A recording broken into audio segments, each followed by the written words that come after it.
global perspectives, comparative interpretations of divine law. Look closer at this ancient sphere, etched with the longings of countless generations. Consider the intricate dance of these symbols, each a testament to humanity's persistent gaze towards the transcendent. But dare we ask, are these merely beautiful relics of disparate beliefs, destined to clash in the theater of history? Or could they be echoes of a single primordial whisper, resonating through the chambers of the human heart? Think of the 10 Commandments carved in stone, the intricate laws of the Torah guiding a nascent nation. Now turn your gaze to the serene wisdom of the Eightfold Path, a roadmap to liberation etched in the consciousness of the East. Observe the 5 pillars of Islam, a framework of devotion, shaping the lives of billions. Can we dismiss these profound structures as culturally relative? Or do they point to a fundamental human intuition about right and wrong, a deep-seated awareness of obligation that transcends geography and time?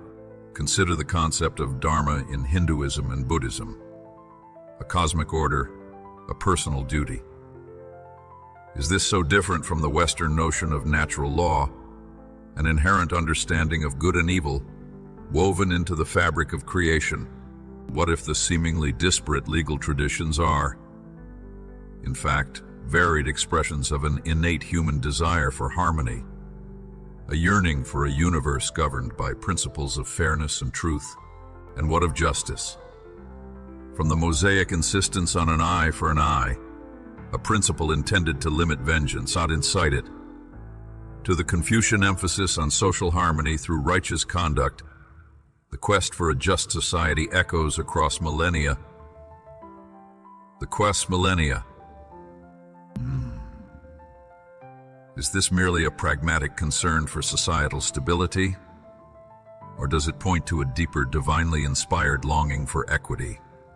A sense that the cosmos itself demands fairness? Could our innate outrage at injustice be a faint but persistent echo of a perfectly just God? Reflect on the concept of ritual purity found in countless traditions. From the washing of hands before prayer to elaborate purification ceremonies, humanity has consistently sought to cleanse itself before encountering the sacred. Is this simply cultural superstition? Or does it betray a profound human intuition that the divine realm demands a certain level of reverence, a recognition of our own inherent imperfection, and the need for spiritual preparation? Does this universal impulse hint at a God who is both transcendent and intimately concerned with the purity of our hearts? And what about the emphasis on compassion and love found in virtually every major faith? From the radical forgiveness preached by Jesus to the Buddhist ideal of karuna, the call to empathy and selfless action resonates across cultural divides. Is this merely a social construct, a pragmatic strategy for communal survival? Or does it point to a fundamental truth about the nature of the divine, a God whose very essence is love, and who calls us to reflect that love in our interactions with one another? Could this universal ethical imperative be the very fingerprint of the divine upon the human soul? These are not just questions for scholars or theologians. They are questions that pierce to the heart of our shared human experience. They challenge us to look beyond the surface of differing doctrines and consider the possibility of a deeper, unifying current flowing beneath the tides of history. Could these diverse, legal and ethical frameworks be imperfect, but sincere attempts to articulate a universal divine law, a cosmic blueprint for human flourishing? And if so, what profound implications does this have for our understanding of ourselves, our place in the universe, and our relationship with the God who, in countless ways, humanity has sought to understand? The Abrahamic tapestry, covenant, Sharia, and the moral cosmos. For Jews, Christians, and Muslims, divine law is a covenant, a bond etched in time and text. Yet each tradition harmonizes this bond uniquely. Judaism's halakha, behold these ancient texts, the very DNA of monotheism.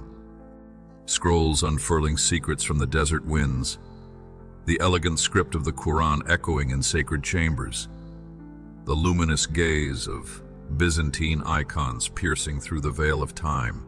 We speak of covenant, a sacred pact between the divine and humanity. But dare we confront the terrifying intimacy of such a bond? If God has indeed chosen to bind himself to us, what does that unspeakable act demand of us? What does that unspeakable act demand of us? What cosmic accountability rests upon our fragile shoulders? Consider the halakha, the Jewish path of walking in his ways.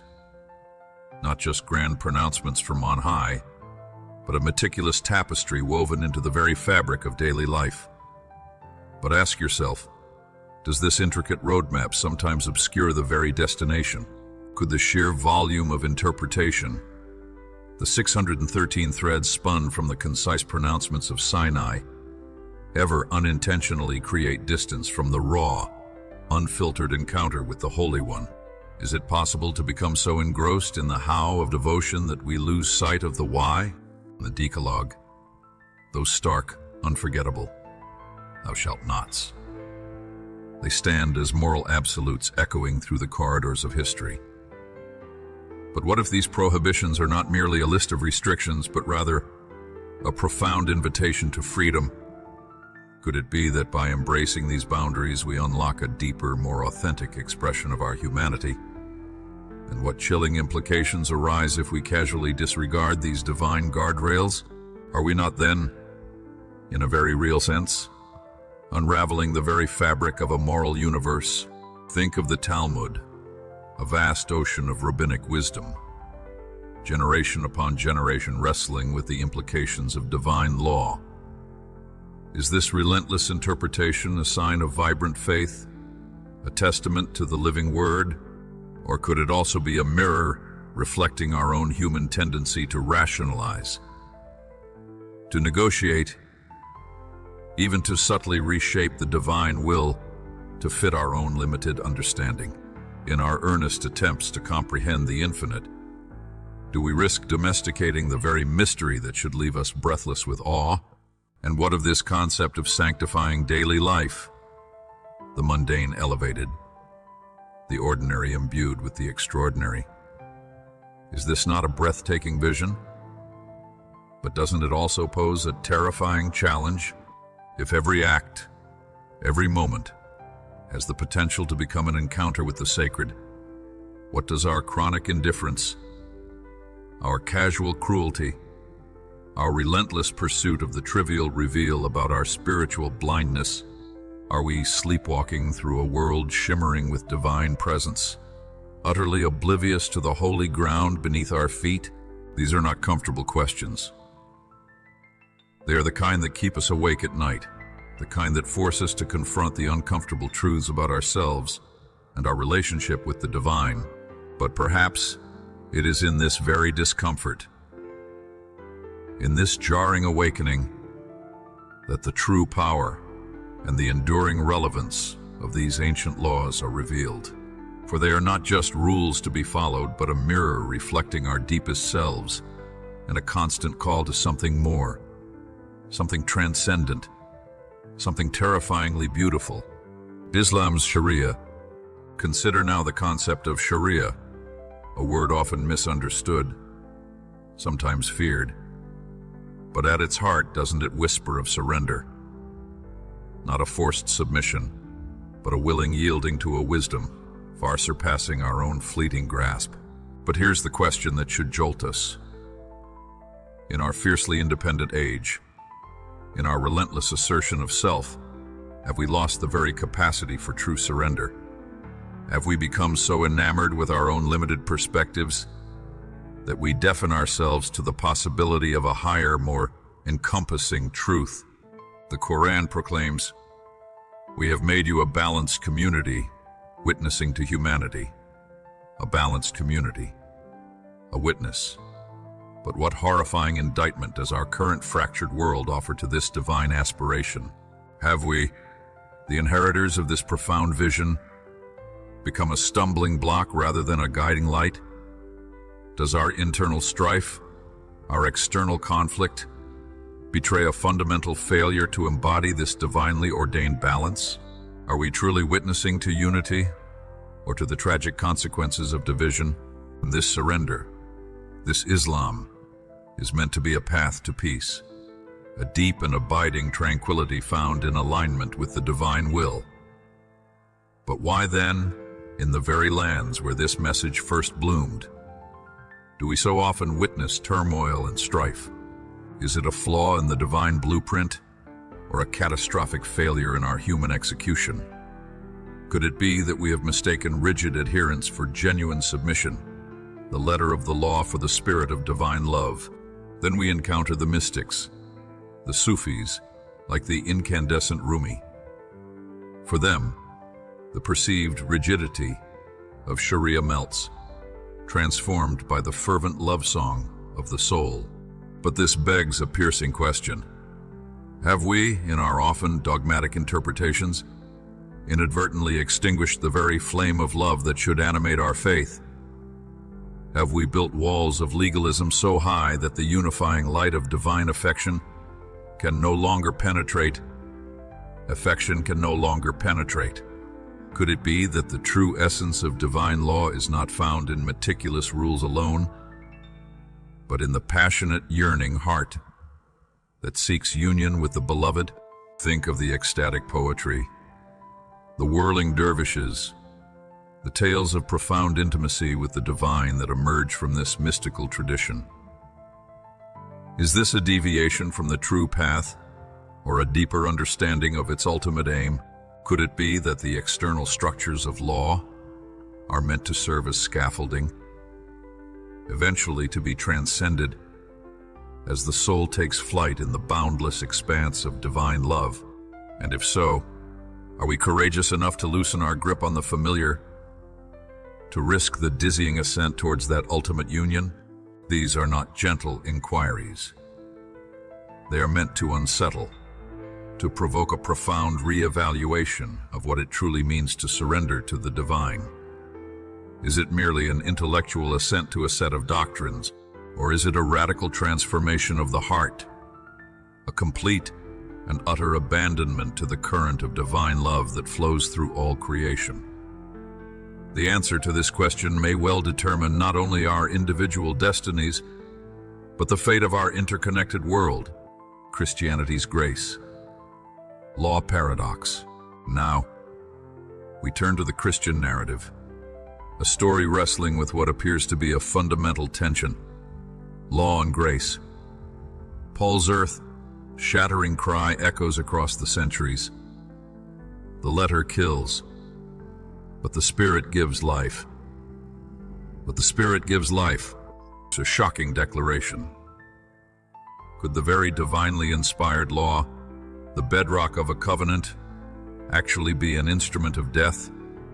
What terrifying possibility does this unveil about our human tendency to ossify the sacred, to transform living truth into lifeless dogma?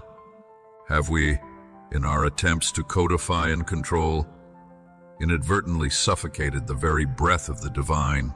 Consider the Torah, the very heart of Jewish tradition, now reframed as a tutor leading to Christ. A guide, yes, but also in its limitations pointing towards something more, something beyond its own strictures. Something beyond its own strictures. But doesn't this raise a profoundly unsettling question for all who claim a heritage in Abraham? Could it be that our most cherished traditions, our most carefully constructed systems of belief, are ultimately provisional, pointing towards a fuller, more radical encounter with the divine? Are we willing to acknowledge the potential for even our most sacred frameworks to become obstacles to ultimate truth? And Christ, the living law, whose mercy fulfills justice. A radical concept, Does this suggest that justice, in its purest form, is not merely about retribution or adherence to a rigid code, but about a transformative act of love and forgiveness? If so, what does this say about our often vengeful hearts, our ingrained desire for punishment? Could it be that true justice demands a radical reorientation, a willingness to extend grace even to those we deem most deserving of condemnation? Think of the parables, stories of extravagant forgiveness, of a father embracing a prodigal son, of a shepherd leaving 99 to find the one lost sheep.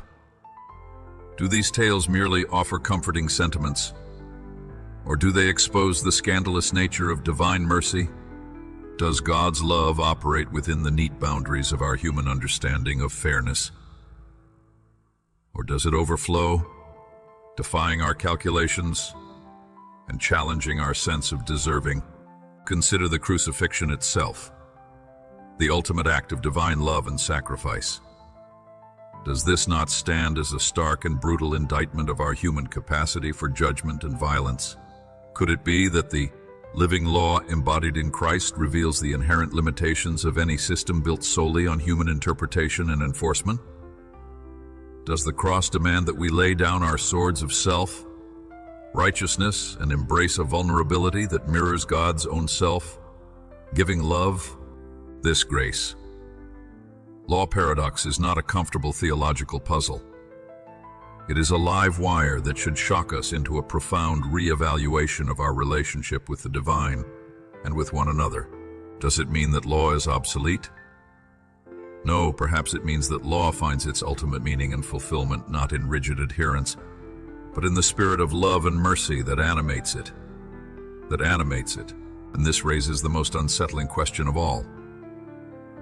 Are we willing to let go of our need for control, our reliance on external rules, and allow ourselves to be swept up by the unpredictable, transformative power of divine grace?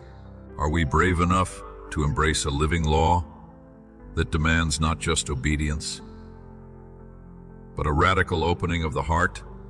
Eastern harmonies, Dharma, Deo, and the rhythm of creation. Beyond the Mediterranean, divine law dances in subtler forms, not commands but cosmic rhythms. Hindu Dharma. Shift your gaze eastward, beyond the familiar landscapes of Abrahamic faith, to where the divine whispers not in thunderous pronouncements, but in the rustling leaves and the turning of prayer wheels. Here, divine law manifests not as a set of commandments etched in stone, but as a cosmic rhythm, a subtle yet all-encompassing harmony. But dare we ask ourselves, in our modern cacophony of self, interest, and relentless ambition, have we become utterly deaf to this delicate cosmic symphony? Are we so consumed by our individual desires that we fail to perceive the intricate dance of interconnectedness that governs all existence? Consider Dharma in Hinduism, that profound concept of Swadharma, one's own duty. Not a universally prescribed set of rules, but a deeply personal calling, an intrinsic obligation tied to the very fabric of the universe's moral order. Rita, but this raises a chillingly personal question. Are we truly attuned to our own unique Svadharma? Or are we constantly chasing after the perceived duties and successes of others, living a borrowed life? A pale imitation of our true potential? What if our deepest spiritual malaise stems not from a lack of external guidance, but from a profound failure to listen to the quiet, insistent whisper of our own soul's purpose? Krishna's words in the Bhagavad Gita echo across millennia. Better your own duty, imperfectly than another's perfectly. A startling inversion of our relentless pursuit of an often illusory perfection. Could it be that our anxiety, our dissatisfaction, arises from this very striving to be someone else, to fulfill a role that is not our own? What if true spiritual liberation lies not in flawless execution of some idealized external standard, but in the courageous, albeit imperfect, embrace of our own unique path, our own flawed but authentic offering to the cosmic order. Think of karma, the inexorable law of cause and effect, where every action, every thought reverberates through the universe, shaping not only our future, but the very fabric of reality. Does this not instill a terrifying sense of accountability in a world often characterized by its denial of consequences? Are we truly mindful of the subtle, yet profound impact of our daily choices, our casual words, our hidden intentions? Or do we blithely assume that our actions exist in a vacuum, devoid of cosmic significance? And Rita, the inherent moral order of the universe, the very rhythm of creation. Is this merely an abstract philosophical concept, or a living, breathing reality that we ignore at our peril? What if the chaos and suffering we witness in the world are not random occurrences, but the inevitable consequences of our collective disharmony with this fundamental cosmic order? Could our relentless exploitation of the planet, our disregard for justice and compassion, be a violent disruption of this delicate Rita, with consequences far beyond our current comprehension? These Eastern harmonies do not offer a simple list of do's and don'ts. They invite us to a far more profound and unsettling self-examination. Are we living in accordance with our true nature, our Svadharma? Are we mindful of the karmic ripples of our actions? Are we in tune with the fundamental rhythm of creation, Rita? The answers to these questions may not offer immediate comfort, but they hold the key to a deeper understanding of our place in the cosmos and the profound responsibility that comes with it. Buddhist precepts. Now, journey with us into the heart of Buddhist wisdom, where the concept of divine law dissolves into something even more profound. A path to liberation. The Eightfold Path, not a set of rigid commandments to be obeyed, but a middle way, a delicate dance between the extremes of indulgence and austerity.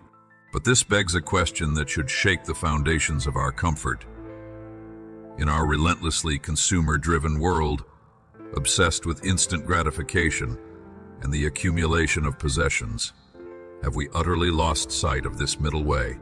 Are we so deeply entrenched in the pursuit of fleeting pleasures that the very notion of liberation from suffering seems like an alien concept? The Buddhist precepts refraining from harming, stealing, sexual misconduct, false speech, and intoxicants appear simple on the surface, but delve deeper. Are these mere rules for social cohesion? Or do they point to a radical transformation of our inner landscape? What if our constant craving, our ingrained selfishness, our habitual dishonesty are not just personal failings, but the very chains that bind us to the cycle of suffering?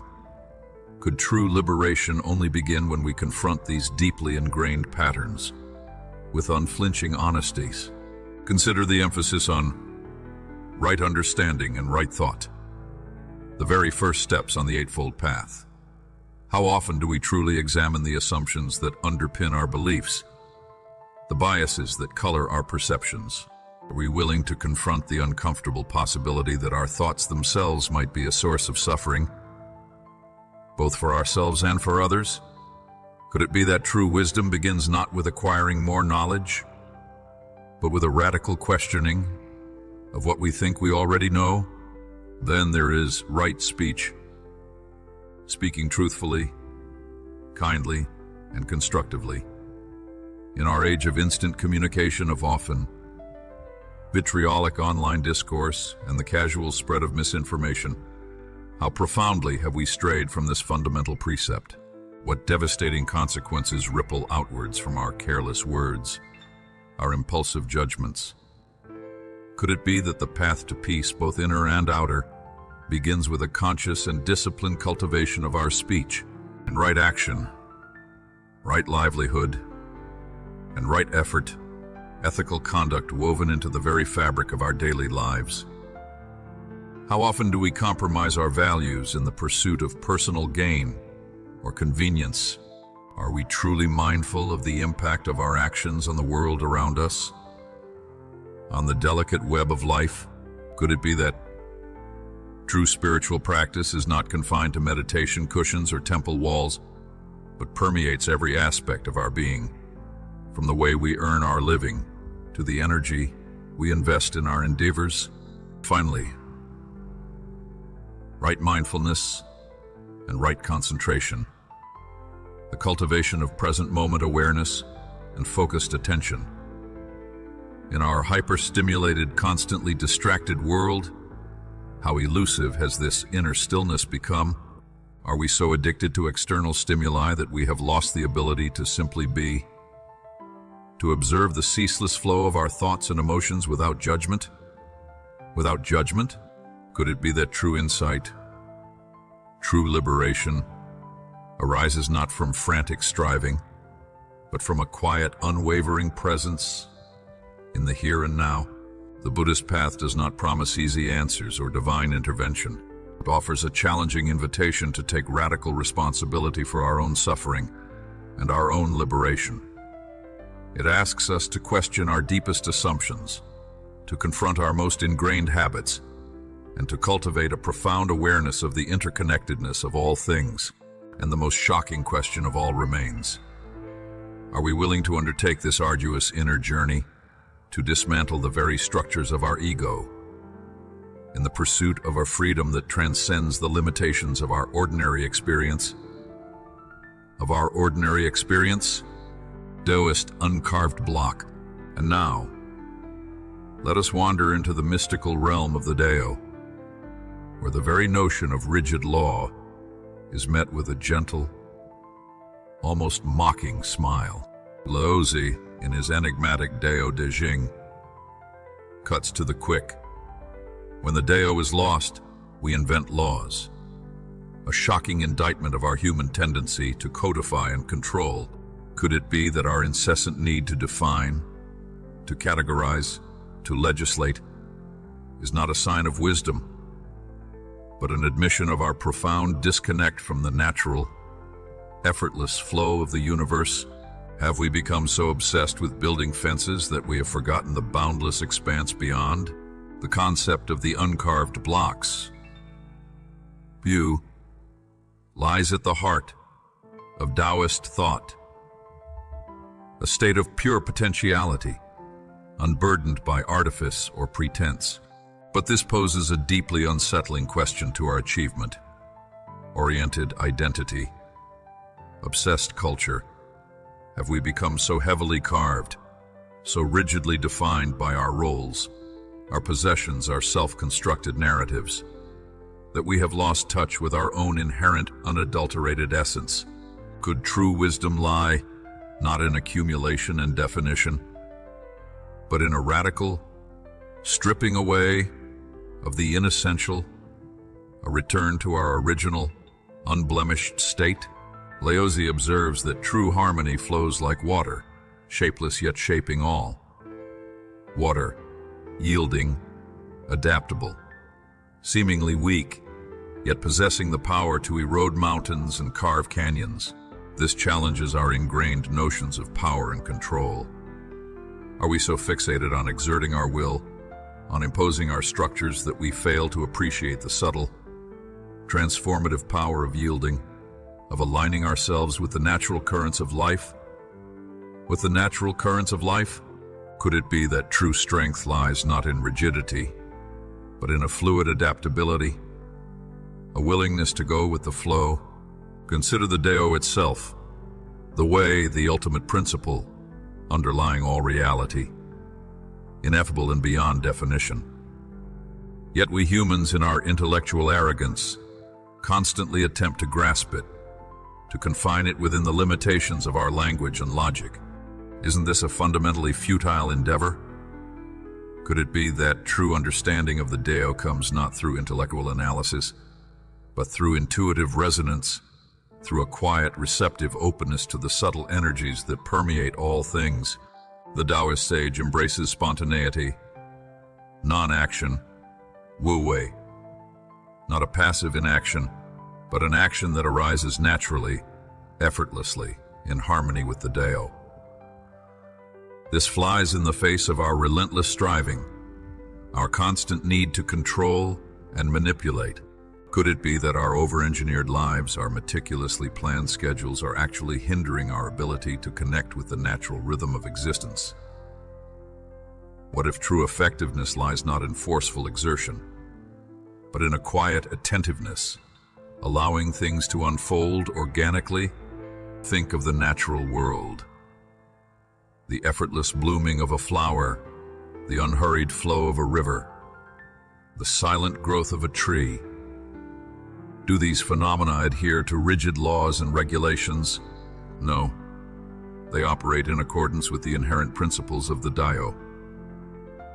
This begs a profound question. Why do we humans, who are also part of this natural world, insist on imposing such artificial structures upon ourselves and others?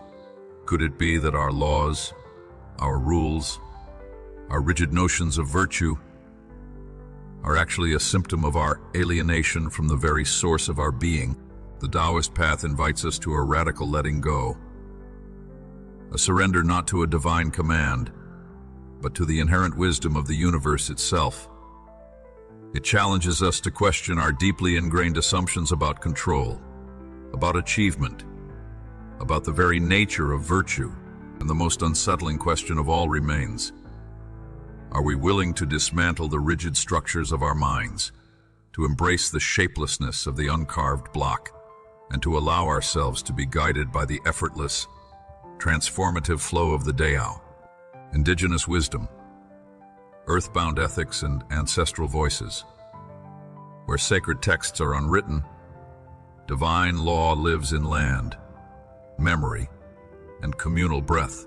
African Ubuntu now. Let us listen to the voices carried on the wind, the wisdom etched not in stone or scripture, but in the very soil beneath our feet, in the shared breath of community, in the unbroken chain of memory. Here, divine law is not codified. It lives. But dare we ask ourselves, in our increasingly disconnected and individualistic world, have we lost our ability to hear these ancient whispers? Have we become so tethered to our screens and our self-constructed realities that we are deaf to the profound ethical truths embedded in the land and the collective soul? Consider the African philosophy of Ubuntu. I am because we are. A simple yet revolutionary concept that shatters the illusion of the isolated self. But this forces a jarring introspection.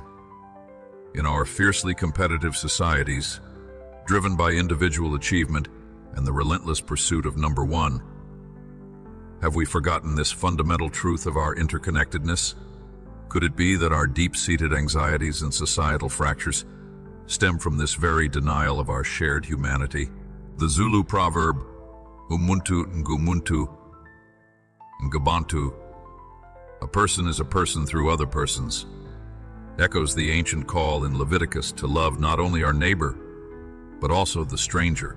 Justice, then, is not merely a legal construct, but a recognition of our shared being, a radical empathy that transcends boundaries of tribe, nation, and belief. But this compels a deeply uncomfortable question. How often do we truly see the other as an extension of ourselves? How readily do we extend compassion and justice to those who are different, those who challenge our comfortable worldview? Could our ingrained biases and prejudices be a fundamental violation of this core principle of shared humanity, a profound deafness to the divine call for radical inclusion? Think of the ancestral voices, the wisdom passed down through generations, not in written form but in stories, rituals, and communal practices. In our modern obsession with novelty and progress, have we dismissed this ancient wisdom as mere superstition or folklore? What if these seemingly simple traditions hold profound insights into living in harmony with the earth and with one another? Could our relentless pursuit of the new be blinding us to the timeless truths held within the old? Consider the deep reverence for the land that permeates many indigenous cultures. The earth is not merely a resource to be exploited, but a sacred entity, a living ancestor. This challenges our anthropocentric worldview, our tendency to see ourselves as separate from and superior to the natural world. But ask yourself, what are the consequences of this separation? Could our environmental crisis, our reckless exploitation of resources, be a direct result of our failure to recognize the inherent sacredness of the earth, to listen to its silent wisdom? And what of the emphasis on communal well-being, where individual needs are often secondary to the flourishing of the whole? In our hyper-individualistic societies where self-reliance is often lauded above all else, have we lost the understanding of true interdependence? Could it be that our focus on personal gain is ultimately isolating and unfulfilling? And that true happiness lies in our connection to something larger than ourselves? These earthbound ethics and ancestral voices may not offer elaborate theological systems, but they present a profound challenge to our modern sensibilities. They force us to confront our assumptions about individualism, progress, and our relationship with the natural world and with each other. And the most shocking question of all remains: in our relentless pursuit of progress and innovation, have we inadvertently severed our connection to the most fundamental truths of human existence? Our interconnectedness, our responsibility to the earth, and the timeless wisdom held within the earth, and the timeless wisdom held within them. Voices of our ancestors, Native American reciprocity. Listen now to the heartbeat of the land itself, to the ancient wisdom carried on the breath of the first peoples.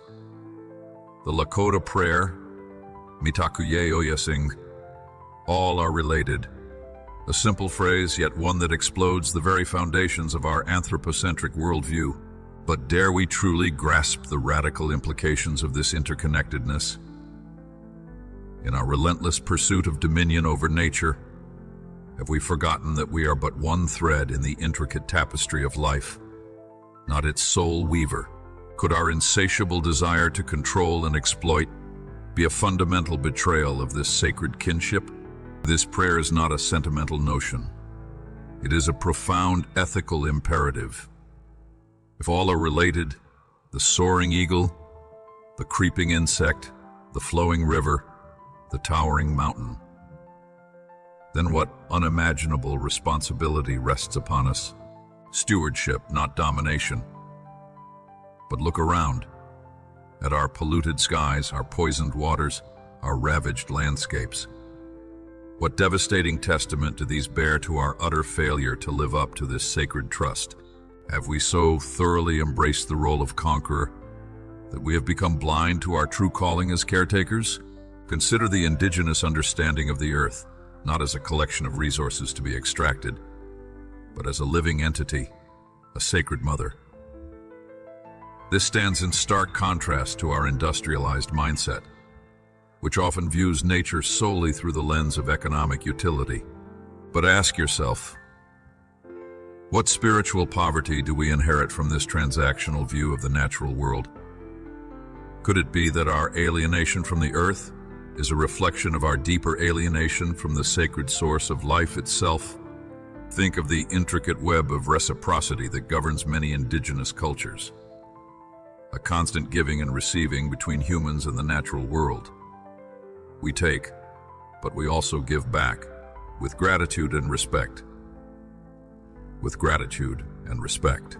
This challenges our extractive economic models, which often prioritize endless consumption without regard for replenishment. Could it be that our unsustainable practices are not just environmentally destructive, but also spiritually bankrupt, severing the vital cycle of give and take that sustains all life? And what of the profound respect for elders and the wisdom they carry, the living embodiment of ancestral knowledge? In our youth, obsessed culture, have we dismissed this invaluable resource? Could it be that the solutions to our most pressing challenges, environmental, social, spiritual, lie not in some futuristic innovation, but in the timeless wisdom held within the memories and experiences of those who have walked this earth for generations.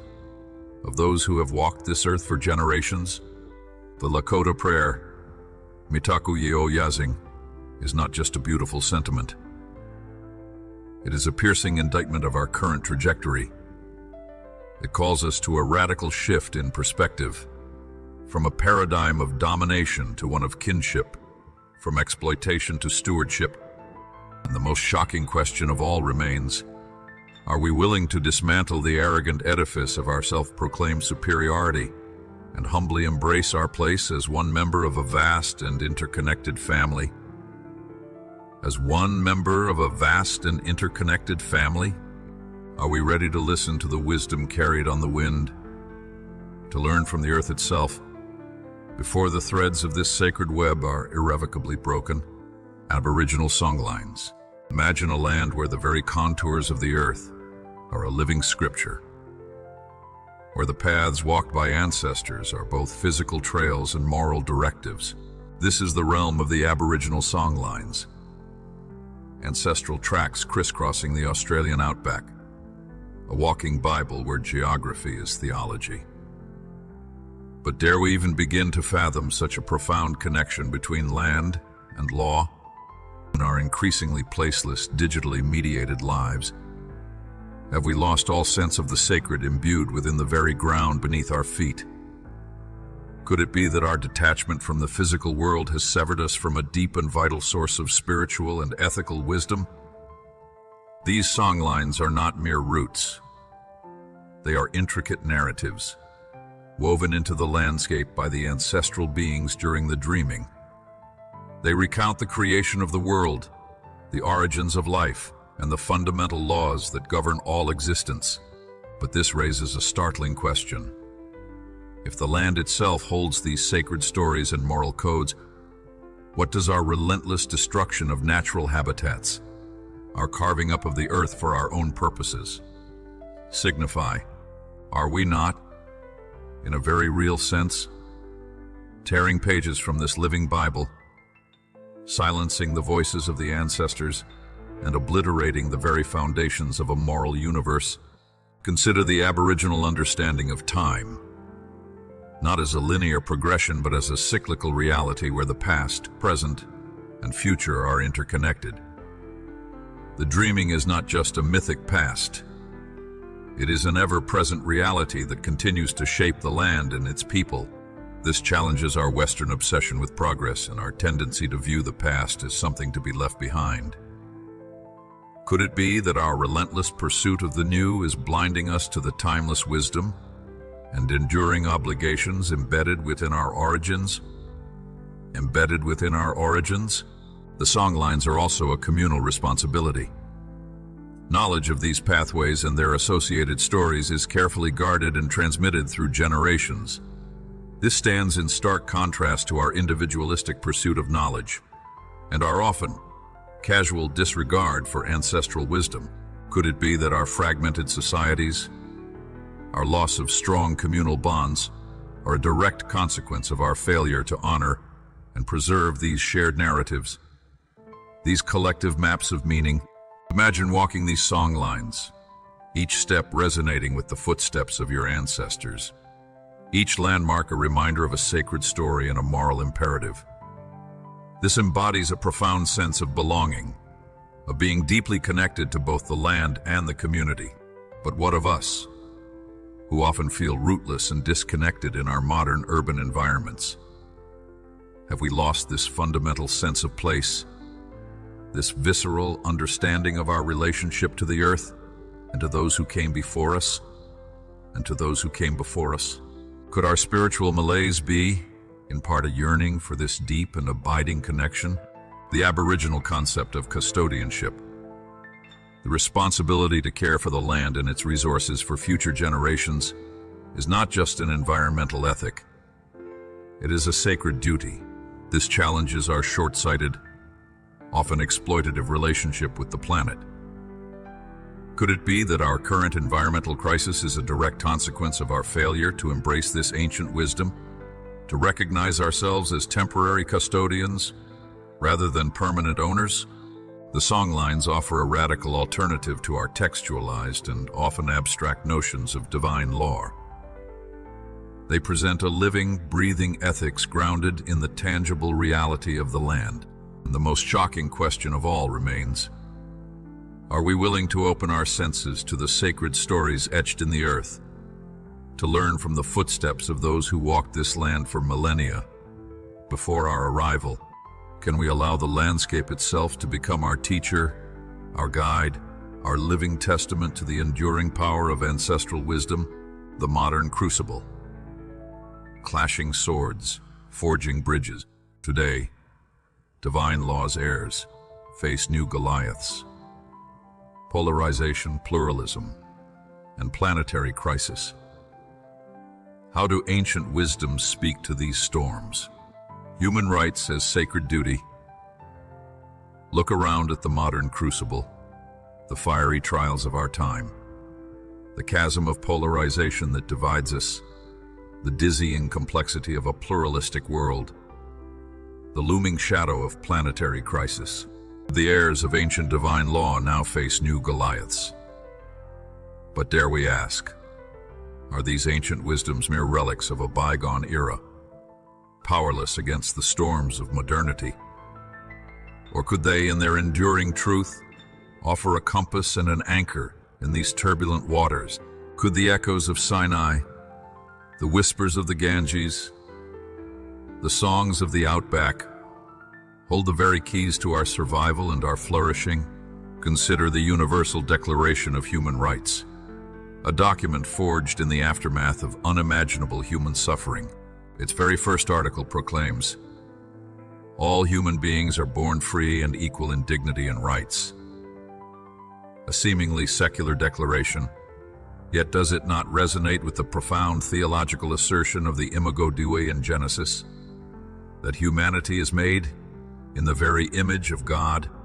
And does it not echo the ancient Vedic principle of ahimsa, non-harm, a reverence for all life? But this forces a piercing question. If these fundamental rights are rooted in such deep spiritual and philosophical soil, why are they so consistently violated, so casually disregarded in our modern world? Have we forgotten the sacredness inherent in every human life?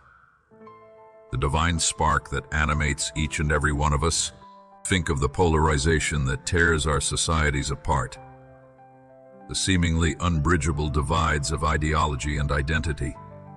Do not the ancient calls for justice, for compassion, for the recognition of our shared humanity offer a potent antidote to this toxic fragmentation? Could the emphasis on covenant, on Ubuntu, on the interconnectedness of all things, provide a framework for bridging these divides, for fostering understanding and reconciliation?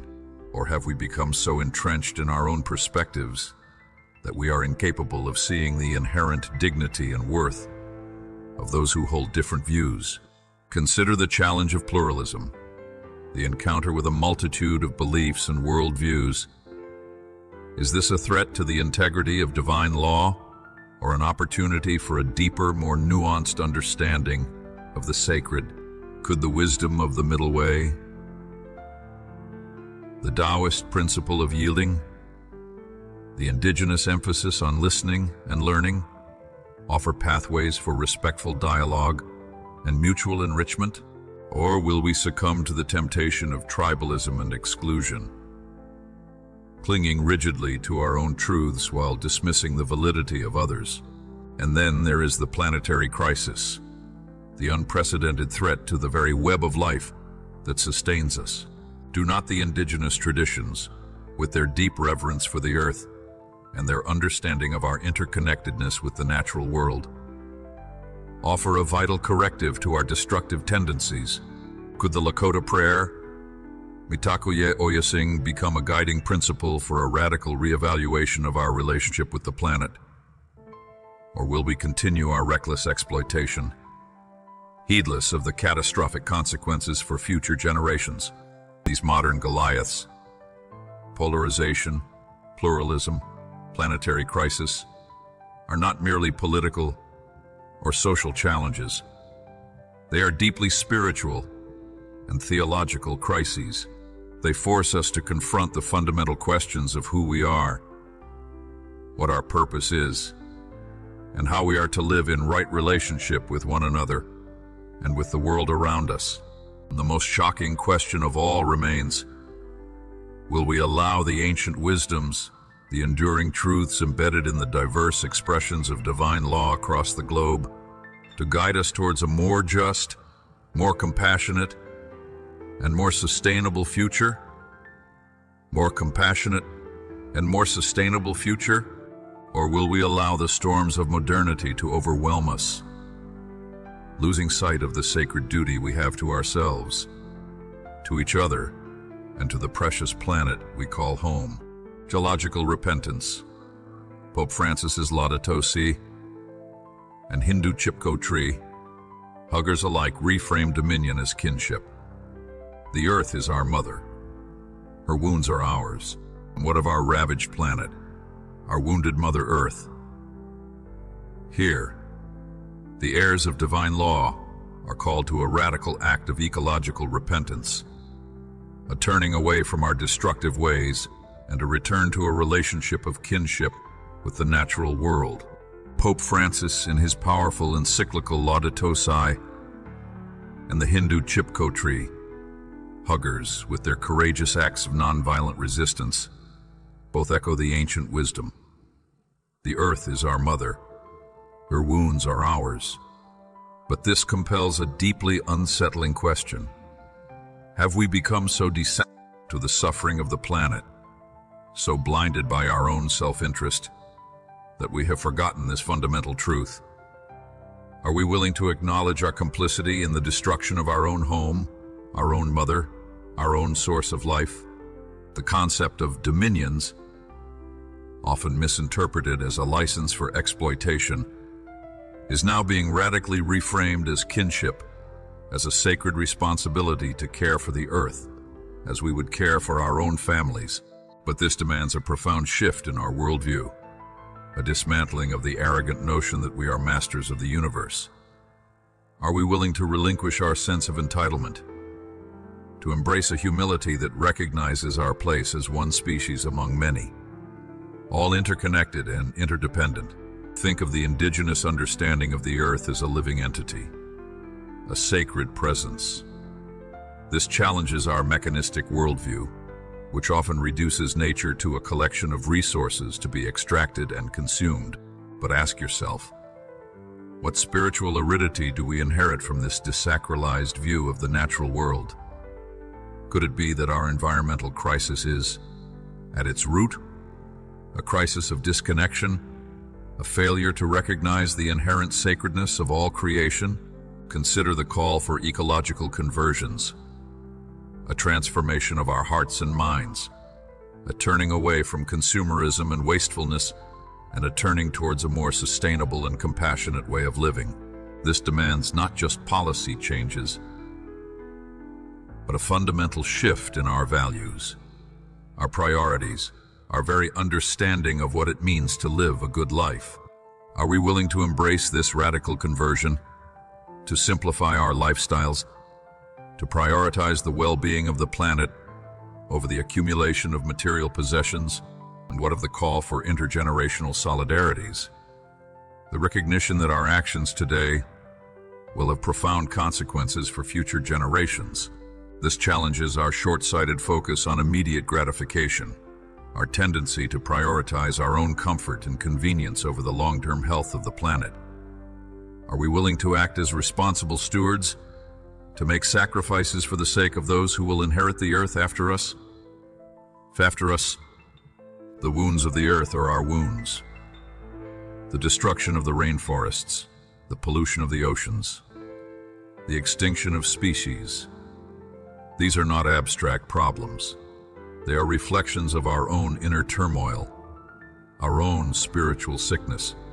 And the most shocking question of all remains: can we find the courage to face the consequences of our actions, to acknowledge our collective guilt, and to embark on a path of healing and restoration?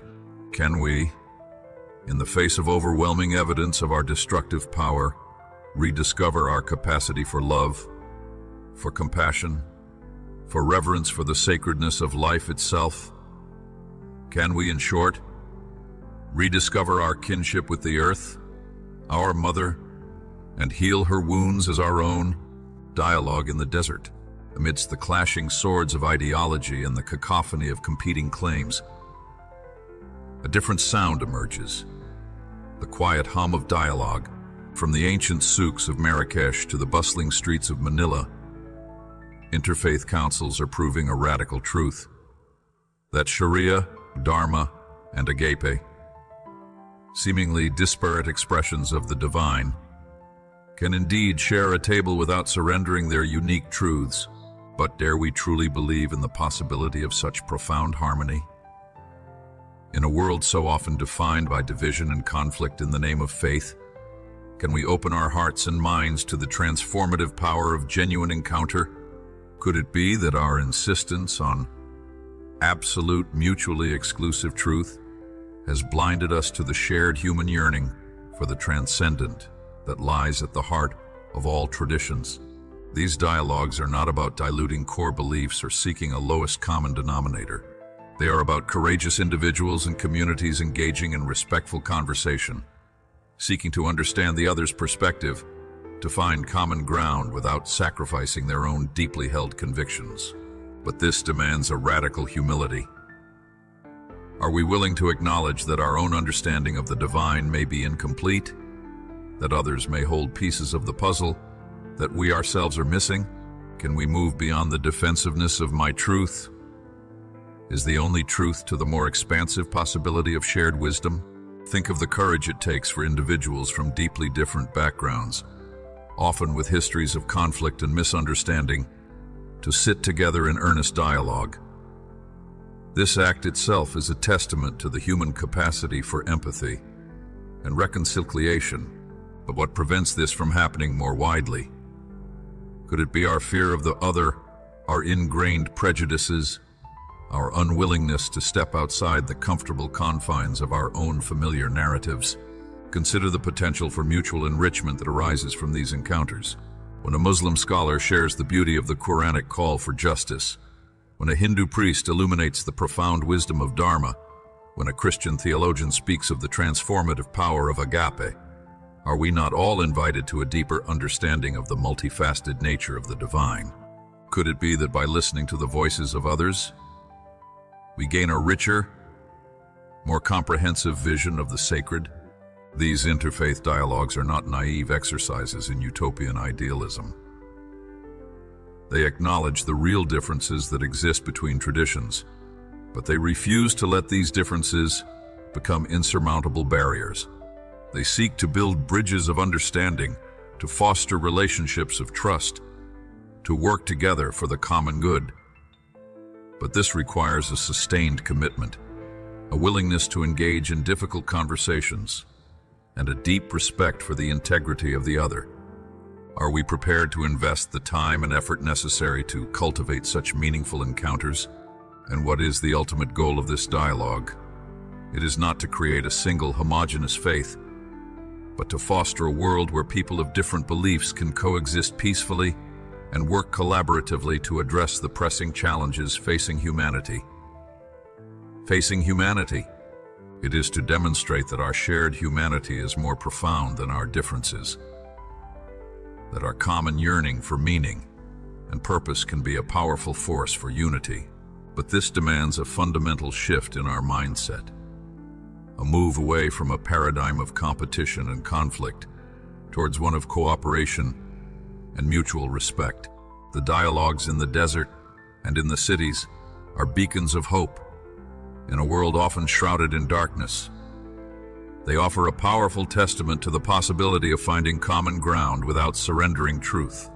And the most shocking question of all remains: are we willing to embrace this challenging but ultimately transformative path of dialogue, to open our hearts and minds to the wisdom of other traditions, and to work together to build a future where peace and understanding prevail? Where peace and understanding prevail, the symphony unfinished, a call to the global choir. Watch the dawn break across the sacred sites of our world, Jerusalem bathed in golden light, the Ganges awakening to a chorus of prayers in Varanasi, the ancient pyramids of Mexico City, touched by the first rays of the sun. These are not disparate moments, but movements in a single unfolding day.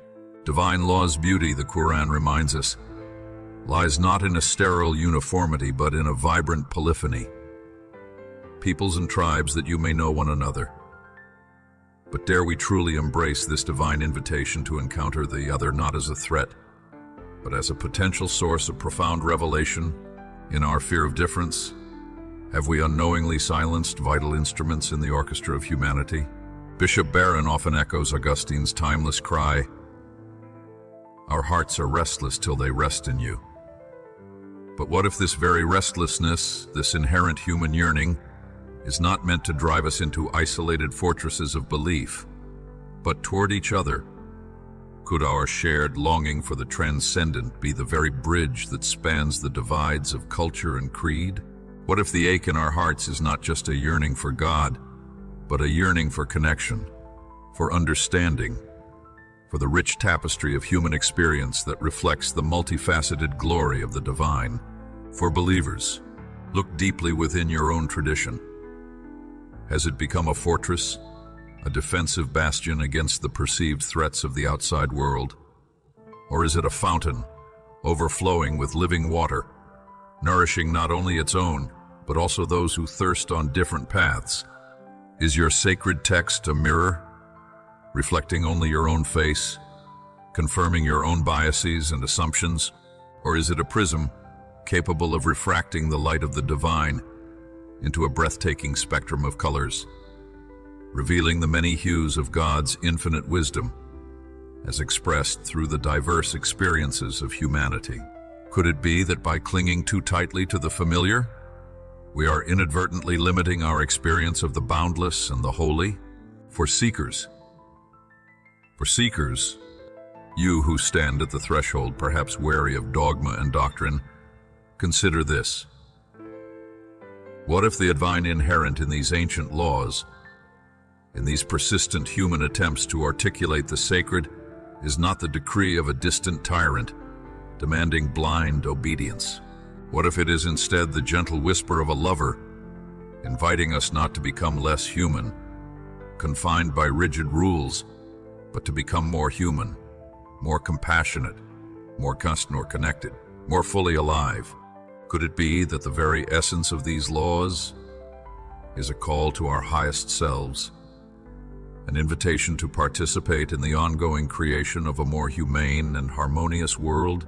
The laws etched on Sinai's stone, the unnameable dio, the ancestral songlines of the dreaming, seemingly disparate threads, yet all pulse with the same fundamental question that echoes through the ages.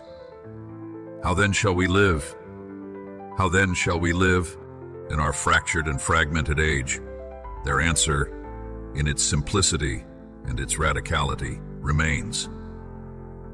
Live as if all is sacred, because in the deepest sense it is. Every human heart, every blade of grass, every whispered prayer, every act of kindness, a spark of the divine. Thank you for embarking on this profound exploration of humanity's diverse encounters with the divine. If this journey into the heart of global wisdom has stirred your spirit and awakened a deeper curiosity about our shared search for meaning, we invite you to join the growing global choir. Subscribe for more reflections that bridge cultural divides and illuminate the unifying threads of human spirituality. Share your own insights on the universal quest for truth and justice, and let us continue this vital conversation together, finding common ground and shared inspiration in every step of our collective pilgrimage toward a more compassionate and interconnected world.